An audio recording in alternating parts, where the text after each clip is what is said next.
আলাইকুম সুপ্রিয় দর্শক, পাঁচমিশালি মাছ চচ্চড়ি করব।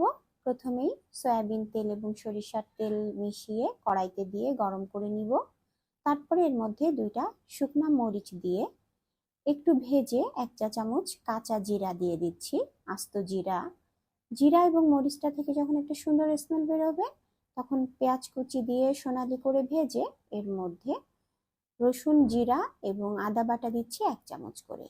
মশলার কাঁচা গন্ধটা যাওয়া পর্যন্ত ভেজে নিব। তারপর হলুদ, লবণ, মরিচ এবং ধনিয়ার গুঁড়া দিব 1 চা চামচ করে। সামান্য একটু পানি দিয়ে মশলাটা কিছু সময় কষিয়ে নিব।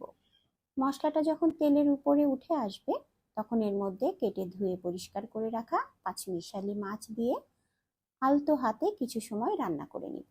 প্রথমেই পানি দিব না। মশলার মধ্যে মাছটা কিছু সময় কষানো হলে তারপরে গরম পানি দিয়ে দিব। উপর থেকে কিছু টমেটোর ফালি এবং কাঁচামরিচ দিয়ে ঢাকনা দিয়ে ঢেকে রান্না করে নিব। যখন পানিটা কিছুটা শুকিয়ে আসবে, তখন এর উপরে ধনিয়া পাতার কুচি এবং 1 চা চামচ পরিমাণ ভাজা জিরার গুঁড়া দিয়ে আরো 5 মিনিটের জন্য ঢাকনা দিয়ে ঢেকে রাখবো। মাছটার পানি শুকিয়ে আসলে নামিয়ে পরিবেশন করে নিব সুস্বাদু এবং মজাদার পাঁচমিশালি মাছের চচ্চড়ি।